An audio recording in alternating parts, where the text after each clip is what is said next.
पीले दांत वाली बहू। रंजना कभी ब्रश नहीं करती थी। उसे कितनी बार उसके माँ बाप ने डांटा, लेकिन उसका कोई असर उस पर होता ही नहीं था, जिस कारण से उसके दांत पीले पीले हो जाते हैं। शादी के बाद। अरे बहू, वैसे तो तुझ में कोई कमी नहीं है, पर तेरे दांत इतने पीले कैसे हैं बेटा? कैसे मतलब? कोई सर्जरी थोड़ी ना कराइए। वो तो क्या नाम, मैं ब्रश नहीं करती थी तो पीले हो गए। अब क्या करूं? आप कहे तो लाल करवा लूं या फिर काले? यार ये क्या है, क्यों माँ से लड़ रही हो? लड़ रही हूँ? अरे मैं लड़ रही हूँ या ये बोल रही है कि दांत पीले हैं, पीले। अरे तपस्या थोड़ी ना की है इन्हें पीले करने के लिए। बकायदा ब्रश नहीं किया है 20 साल तक, तब जाकर। छी, कैसी बात कर रही हो? ये उस वक्त तो पीले नहीं थे जब हम लोग तुम्हें देखने आए थे। अरे तब साफ करवा लिया होगा डेंटिस्ट के पास जाकर। अब देखो कैसे पीले पीले लग रहे हैं। रंजना सास की तरफ गुस्से से देखती है। फिर शुरू हो गई पीले पीले पीले। अरे पीले तो तब भी थे जब मेरे हाथ का रसगुल्ला उड़ा उड़ा कर खा रही थी और बोल रही थी, लड़की नहीं गुणों का खजाना दे रहे भाई साहब आप। खैर, अब वो लोग करते भी तो क्या करते, पीले दांत वाली बहू पल्ले पड़ी थी तो झेलना तो था ही। एक दिन कीर्तन में रंजना गाना गा रही थी। अरे कमला बहन, माँ का द्वार है, यहाँ तो सब शुद्ध होकर आते हैं, फिर अपनी बहू को ब्रश भी नहीं करवाती तुम। दूर से पीले पीले दांत भक्ति में बाधा उत्पन्न कर रहे हैं। अरे कोई 2 साल के बच्चे थोड़ी ना लेकर आई हूँ मैं बहू बनाकर। अच्छी खासी लड़की है, अरे कैसे करवाऊं ब्रश? ये तो उसे खुद करना चाहिए ना। अब माँ बाप तो इसके जैसे तैसे निपटा दिए, ये नहीं सोचा कि सास कैसे संभालेगी। सास बहू को लेकर घर आ जाती है, लेकिन सोच लेती है कि अब इसे लेकर कहीं नहीं जाएगी। अगले रोज बहू कहती है, अरे क्या हो गया, मंदिर नहीं जाना क्या? कीर्तन का वक्त हो रहा है। मेरी मधुर वाणी से कान्हा जी जागते हैं और सोते हैं। आप तो जानती है ना उनकी भक्ति में कितना मन लगता है मेरा। वो क्या है ना, तबीयत ठीक नहीं लग रही है मेरी, आराम करूंगी मैं। तबीयत ठीक नहीं लग रही? अभी तो मिथुन के गाने पर नाच रही थी आप, और अब बोल रही है कि तबीयत ठीक नहीं लग रही।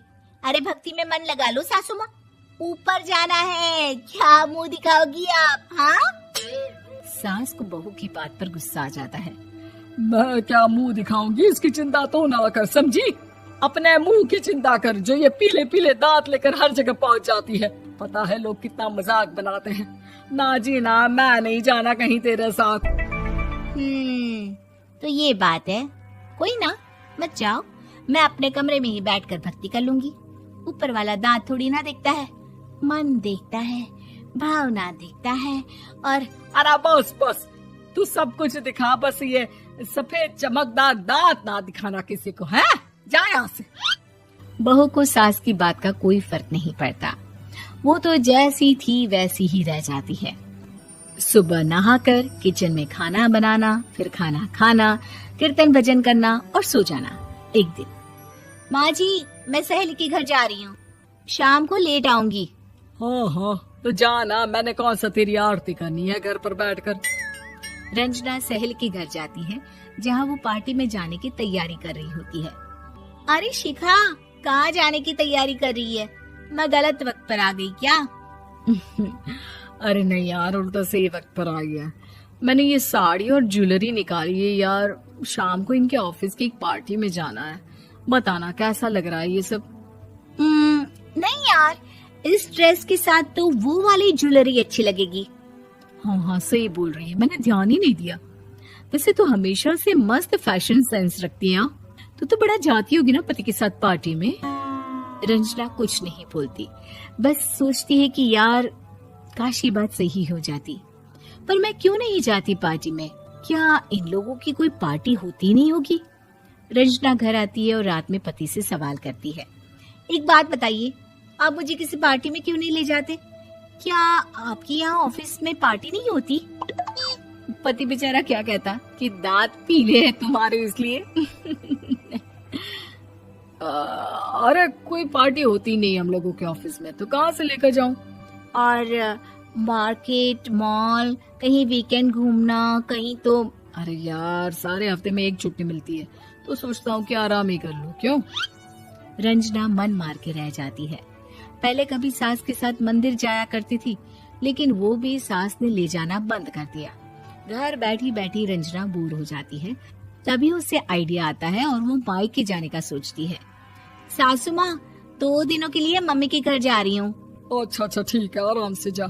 और हाँ, माँ से कुछ अच्छी आदत सीख कर आना कि कैसे शरीर के हर भाग की तरह दांतों की सफाई भी जरूरी होती है, समझी? शुरू हो गई ना आप। वो लोग आपकी तरह नहीं है कि छोटी छोटी बात का बतंगड़ बना दे। उन लोगों के लिए मैं मायने रखती हूँ, ना कि मेरे पीले पीले दांत। रंजना माँ को बिना बताए उन लोगों को सरप्राइज देती है, लेकिन जैसे ही वो दरवाजे पर पहुँचती है, अंदर देखती है कि घर वाले कहीं जा रहे होते हैं। अब माँ, काश रंजना दीदी के दांतों वाली प्रॉब्लम नहीं होती, तो वो भी हम लोगों के साथ चलती ना बुआ जी की बेटी की शादी में। हाँ बेटा, लेकिन अब उसे कौन समझाए कि उसको उसके पीले दांत नहीं दिखते, लेकिन उसके आसपास के लोगों को कितना एम्बैरेसिंग फील कराते हैं। मुझे तो कितनी बार उसके स्कूल की टीचर ने शिकायत की कि उसके साथ कोई लड़की बैठना भी नहीं चाहती, और ना ही कॉलेज में कोई उससे बात करना चाहता था। लेकिन पता नहीं क्यों उसे ये बात समझ में ही नहीं आती। कोई कमी नहीं है उस लड़की में, बस यही कि दांत पीले हैं।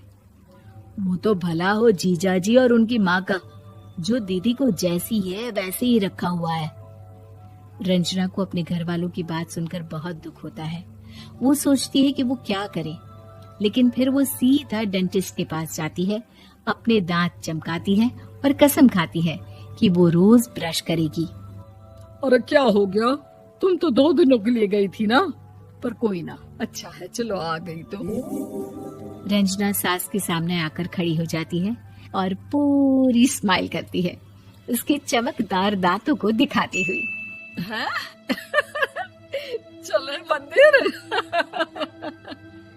माँ, मुझे माफ कर दीजिए, मैंने आप लोगों को बहुत एम्बैरेसिंग फील करवाया।